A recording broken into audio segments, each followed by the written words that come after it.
안녕하세요, 여러분. 오늘 저는 제 인생에서 가장 당황스러웠던 72시간의 이야기를 들려드리려고 합니다. 저는 제임스 맥클레런, 런던에서 20년간 국제 다큐멘터리를 만들어 온 PD입니다. 한때 BBC의 간판 프로그램들을 제작하며 세계 곳곳에 숨겨진 이야기들을 찾아다녔죠. 하지만 오늘 여러분께 고백할 이야기는 제가 찾으려던 이야기가 아니라 저를 찾아온 이야기입니다. 그리고 그 이야기는 제가 지금까지 믿어왔던 모든 것을 완전히 뒤바꿔 놓았습니다. 시작하기 전에 작은 부탁을 드립니다. 이 채널의 이야기가 마음에 드신다면 좋아요와 구독 버튼을 눌러주세요. 정말로 도움이 된다면 말이죠. 그럼 지금부터 이 믿기 힘든 이야기를 함께 들어보시죠. 지난 12월 어느 추운 런던의 아침이었습니다. 저는 BBC 방송국 14층 제작실에서 평소처럼 커피 한 잔과 함께 하루를 시작하고 있었어요. 그때 제작 중이던 다큐멘터리는 아시아의 작은 거인들이라는 제목으로 한국이 어떻게 빠르게 발전했는지를 다루는 내용이었습니다. 솔직히 말하면 처음 기획 의도는 그리 깊지 않았어요. 서구 시청자들이 좋아할 만한 약간은 훈훈한 성공 스토리 정도로 생각했었거든요. 가난했던 나라가 열심히 노력해서 잘 살게 됐다는 그런 뻔한 이야기 말이죠. 사실 저희가 보통 아시아 국가들을 다룰 때 사용하는 전형적인 프레임이었어요. 경제 성장, 기술 발전, 문화 수출 정도의 피상적인 접근이었습니다. 제가 한국에 관심을 갖게 된 건 2년 전 한 국제 컨퍼런스에서였어요. 런던에서 열린 글로벌 미디어 포럼에서 한국의 한 PD와 우연히 만나게 됐는데 그 사람이 들려준 한국 방송 제작 시스템에 대한 이야기가 무척 인상적이었거든요. 24시간 만에 전국 생방송을 준비할 수 있는 시스템, 위기 상황에서의 즉각적인 대응 능력, 그리고 무엇보다 완벽주의에 가까운 제작 철학이 저를 매료시켰습니다. 그래서 이번 다큐멘터리도 그런 한국인들의 근면함과 완벽주의를 조명하는 내용으로 기획했던 거예요. 하지만 지금 생각해보면 그것조차 서구인의 시각에서 바라본 표면적인 관찰에 불과했습니다. 그런데 그날 아침 동료 편집장 사라가 급하게 뛰어들어왔습니다. 제임스, 큰일 났어. 방금 들어온 뉴스 봤어? 화면에는 유럽연합 경제정상회의 현장이 나오고 있었습니다.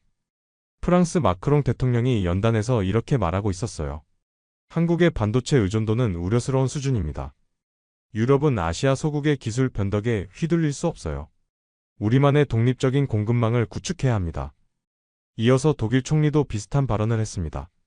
한국은 분명 성과를 이뤘지만 여전히 서구의 기술 표준과 시장에 의존하는 구조죠. 그 순간 저는 뭔가 이상한 기분이 들었어요. 물론 유럽 지도자들의 발언 자체는 정치적으로 이해할 수 있는 내용이었습니다. 하지만 그 톤, 그 뉘앙스에는 분명히 다른 무언가가 있었어요. 마치 한국을 여전히 기술을 받아들이는 입장, 도움을 받는 입장으로 보는 시각이 깔려 있었거든요. 저는 그 말을 들으며 뭔가 불편한 기분이 들었습니다. 이건 단순한 경제정책 발언이 아니었어요. 한 나라의 기술력을 완전히 무시하는 태도였거든요. 특히 아시아 소국이라는 표현이 제 귀에 거슬렸습니다. 한국이 정말 소국일까요? 경제 규모로만 봐도 세계 10위권 안에 드는 나라를 소국이라고 부르는 게 맞을까요? 더 놀라운 건 BBC 뉴스룸의 반응이었습니다. 대부분의 동료들이 드디어 유럽이 아시아 의존에서 벗어나려는 현실적인 움직임이라며 긍정적으로 받아들이고 있었어요. 심지어 한 선배 기자는 한국도 이제 현실을 받아들일 때가 됐지라는 말까지 했습니다. 저는 그 순간 제 자신이 부끄러워졌어요. 왜냐하면 사실 저도 그동안 비슷한 생각을 갖고 있었거든요. 한국은 빠르게 성장한 나라지만 결국 서구의 기술과 시스템을 잘 받아들여서 성공한 케이스 정도로 인식하고 있었으니까요. 저는 그날 밤 결심했습니다. 이번 다큐멘터리는 단순한 성공 스토리가 아니라 과연 서구가 한국을 제대로 알고 있는지를 파헤치는 내용으로 바꿔야겠다고 말이죠. 제 자신의 편견도 함께 검증해보고 싶었어요. 유럽 지도자들의 발언 이후 3일 동안 한국 정부는 완전히 침묵을 지켰습니다. 외교부도 청와대도 심지어 한국 언론조차 큰 반응을 보이지 않았어요. 이상했습니다. 보통 이런 상황에서는 즉각적인 반박 성명이나 해명이 나오는 게 일반적인데 말이죠. BBC 뉴스룸에서는 역시 작은 나라들은 강대국 앞에서 함부로 나설 수 없지라는 반응이 지배적이었습니다. 한 동료는 한국도 자신들의 한계를 인정하는 것 같다고 말하기까지 했어요. 하지만 저는 이상했어요. 제가 지난 몇 년간 만났던 한국 사람들은 결코 쉽게 물러서는 성격이 아니었거든요. 특히 한국 정부 관료들과 기업인들은 자존심이 무척 강했고 불합리한 대우를 받으면 반드시 대응하는 사람들이었습니다. 그들에게는 분명 뭔가 다른 계산이 있을 것 같았어요. 저는 그동안 한국 취재를 위해 쌓아온 인맥들에게 연락을 돌리기 시작했습니다. 하지만 대부분 지금은 말할 수 없다거나 곧 알게 될 것이라는 애매한 답변만 돌아왔어요. 이상했습니다. 평소 같았으면 한국 측에서 적극적으로 해명하려 했을 텐데 말이죠. 바로 그때였습니다. 제가 개인적으로 알고 지내던 한국 정부 관계자로부터 조용한 메시지가 왔어요. 제임스, 정말로 한국에 대한 다큐멘터리를 만들고 싶다면 이번 주 금요일 오후 2시에 서울로 와보세요. 단 혼자서, 그리고 카메라는 가져오지 마세요. 그 메시지를 받는 순간 저는 직감적으로 알았어요. 뭔가 큰 일이 벌어지고 있다는 것을.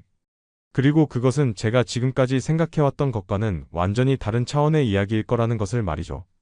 금요일 오후 저는 서울 강남구의 한 오피스텔에 도착했습니다.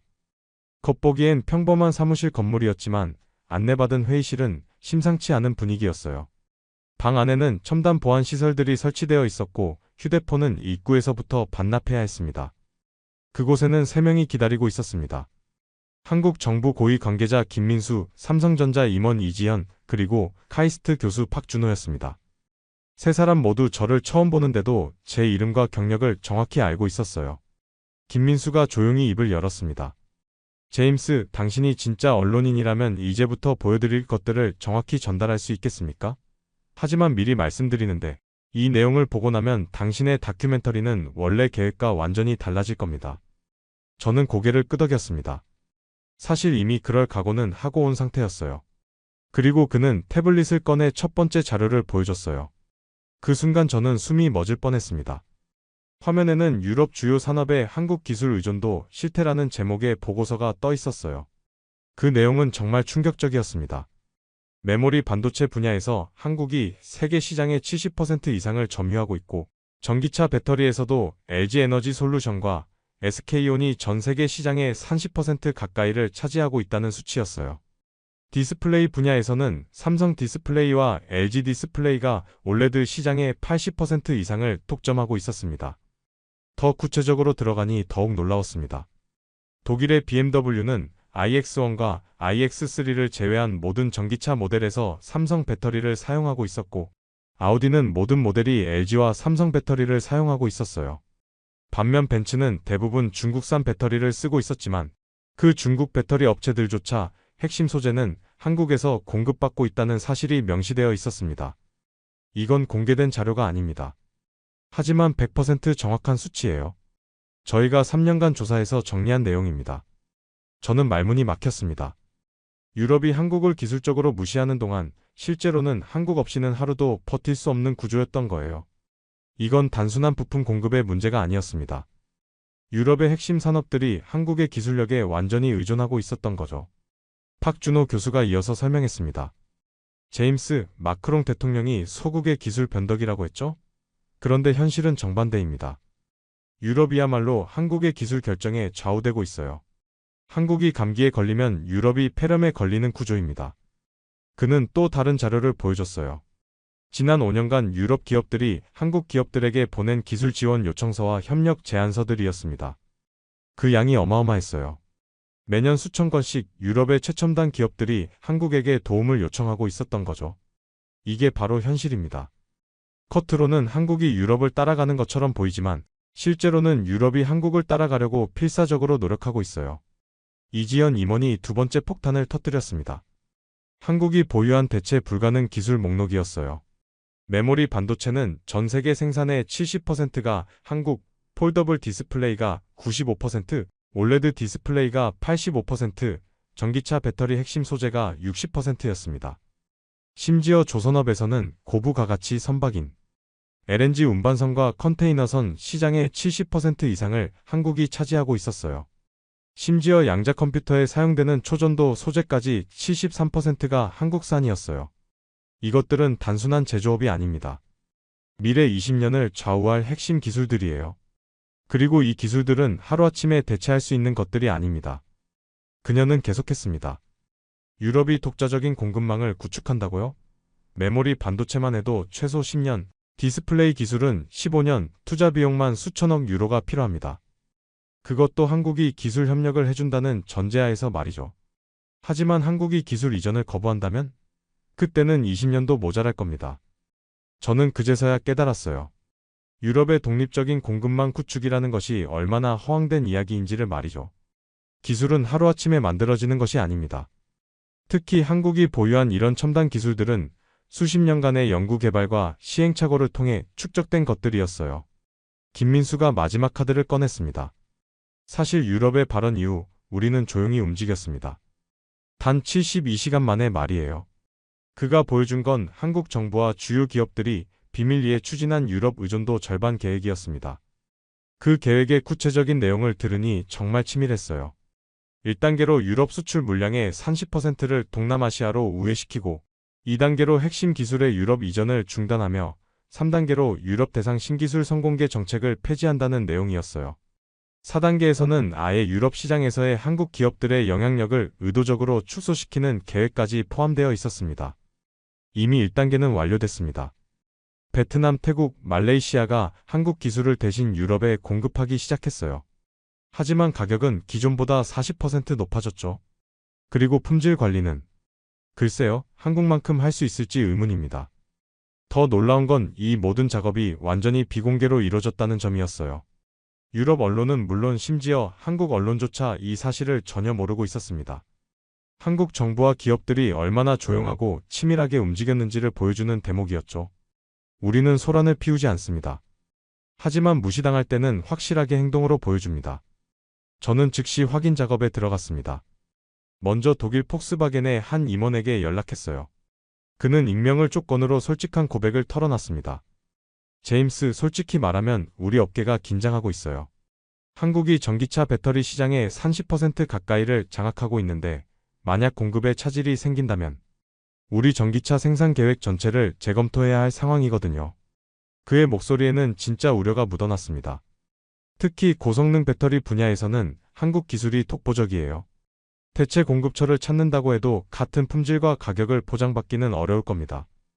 프랑스 에어버스의 조달 담당자와의 통화는 더욱 인상적이었어요. 한국은 이제 우리에게 단순한 부품 공급 업체가 아닙니다. 특히 디스플레이와 전자 시스템 분야에서는 핵심 파트너죠. 조종석 디스플레이만 해도 삼성과 LG의 기술력은 정말 뛰어나거든요. 그는 잠시 멈칫하며 덧붙였습니다. 물론 유럽도 자체 기술이 있지만 한국 기업들의 혁신 속도와 품질 대응력은 솔직히 인정할 수밖에 없어요. 가장 놀라운 건 독일 지멘스 관계자의 반응이었습니다. 한국은 메모리 반도체 시장의 70%를 장악하고 있어요. 우리 산업용 장비에 들어가는 핵심 메모리들이 대부분 한국산인데 이걸 대체한다? 이론적으론 가능하지만 현실적으로는 매우 어려운 일이죠. 이런 사실들을 수집하면서 BBC 내부에서도 변화가 일어나기 시작했습니다. 편집장 사라가 제게 말했어요.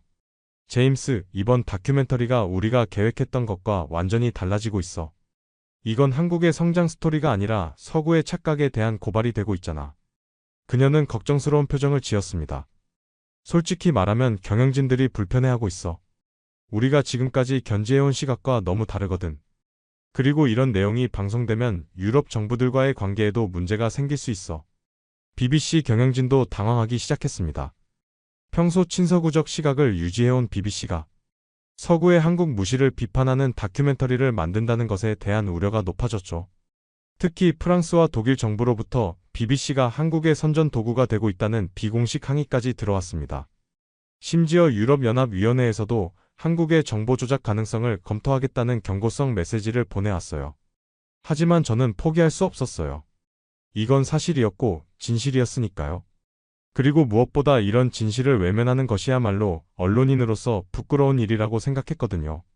저는 더 많은 증거를 수집하기 위해 유럽 전역의 산업계 인사들을 만나기 시작했어요. 그리고 만나는 사람마다 비슷한 이야기를 들었습니다.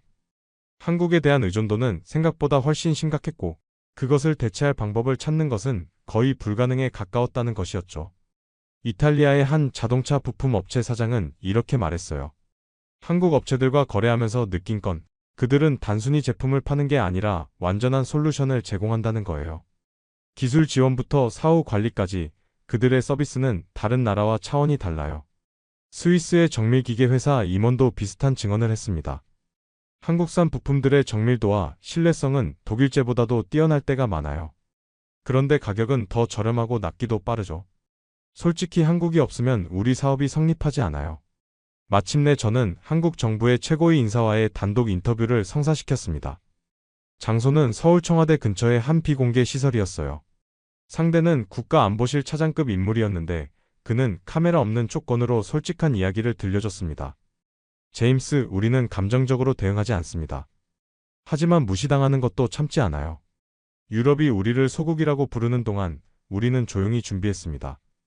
이제 그 결과를 보여드릴 시간이 온 것 같네요. 그는 놀라운 계획을 공개했습니다. 한국의 첨단기술 연구소들을 싱가포르, 타이완, 베트남으로 이전하고 유럽 대신 아시아 태평양 국가들과 우선 기술 파트너십을 구축하며 유럽의 한국 기술 접근을 단계적으로 제한한다는 내용이었어요. 우리는 복수하는 게 아닙니다. 단지 더 이상 무시당하지 않을 뿐이에요. 그리고 우리를 제대로 대우해주는 파트너들과 함께 미래를 만들어가고 싶을 뿐입니다. 그는 구체적인 수치들을 들려줬어요. 향후 5년간 한국의 유럽 투자를 50% 줄이고 그 대신 동남아시아와 남미, 아프리카에 대한 투자를 200% 늘린다는 계획이었습니다. 또한 유럽 대학들과의 공동 연구도 대폭 축소하고 아시아 대학들과의 협력을 강화한다는 방침이었어요. 특히 흥미로운 건 우리의 새로운 파트너들의 반응입니다. 인도, 브라질, 인도네시아, 나이지리아 같은 나라들이 한국과의 협력을 매우 환영하고 있어요. 이들은 한국을 기술의 스승으로 대우하거든요. 그의 말이 계속되면서 저는 점점 더 놀라게 되었습니다. 사실 유럽이 우리를 소국이라고 부르는 동안 아프리카와 남미에서는 한국을 기술 강국이라고 부르고 있어요. 이들과 함께라면 굳이 유럽의 시장에 목매달 필요가 없죠. 그는 태블릿을 조작해서 또 다른 자료를 보여줬습니다. 한국이 개발도상국들과 체결한 기술 협력 협정들의 목록이었어요. 그 규모가 어마어마했습니다. 인도와는 반도체 제조 기술 이전, 브라질과는 전기차 배터리 공장 건설, 인도네시아와는 조선 기술 협력, 나이지리아와는 정보통신 인프라 구축 등등. 이 모든 프로젝트들의 총 규모가 1천억 달러가 넘었어요. 이게 바로 우리의 새로운 전략입니다. 유럽이 우리를 필요로 하지 않는다면 우리를 필요로 하는 나라들과 함께 새로운 질서를 만들어가는 거죠. 그 순간 저는 깨달았습니다. 한국이 단순히 유럽의 무시에 대응하는 것이 아니라 아예 새로운 글로벌 파트너십을 구축하고 있다는 것을 말이죠. 이건 수동적인 대응이 아니라 능동적인 전략 전환이었어요. 마크롱 대통령의 발언이 우리에게는 오히려 기회가 됐습니다. 이제 당당하게 새로운 길을 갈 명분이 생겼거든요. 인터뷰를 마치고 호텔로 돌아가는 길에 저는 복잡한 기분이었어요. 한편으로는 한국의 이런 전략적 사고에 감탄했지만 다른 한편으로는 유럽이 정말 큰 실수를 했다는 생각이 들었거든요. 다음날 저는 추가로 한국의 주요 기업들을 만나볼 기회가 있었습니다. 삼성 하이닉스, 현대차, 포스코 등의 임원들과 비공식 만남을 가졌는데 그들의 이야기는 더욱 구체적이고 현실적이었어요. 삼성전자의 한 임원은 이렇게 말했습니다. 사실 우리는 이미 2년 전부터 준비하고 있었어요. 유럽 의존도를 줄이고 신흥국 시장을 확대하는 계획을 말이죠.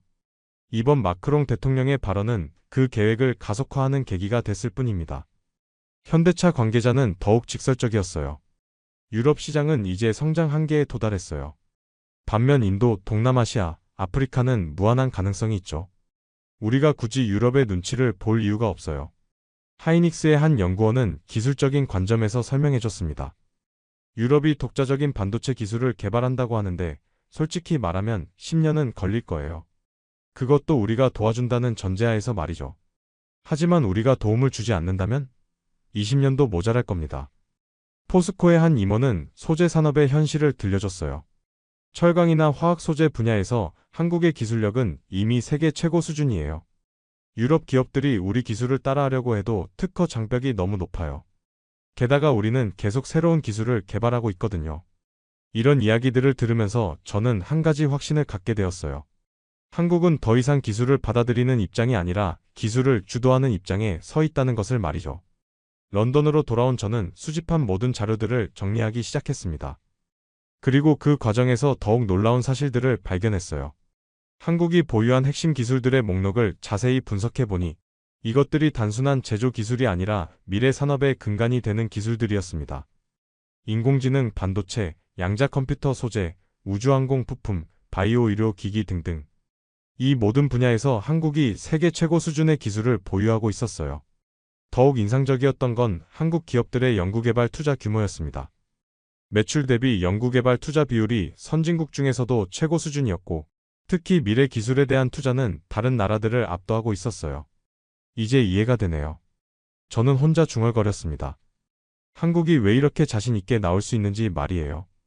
그런데 이때 BBC에서 문제가 터졌습니다.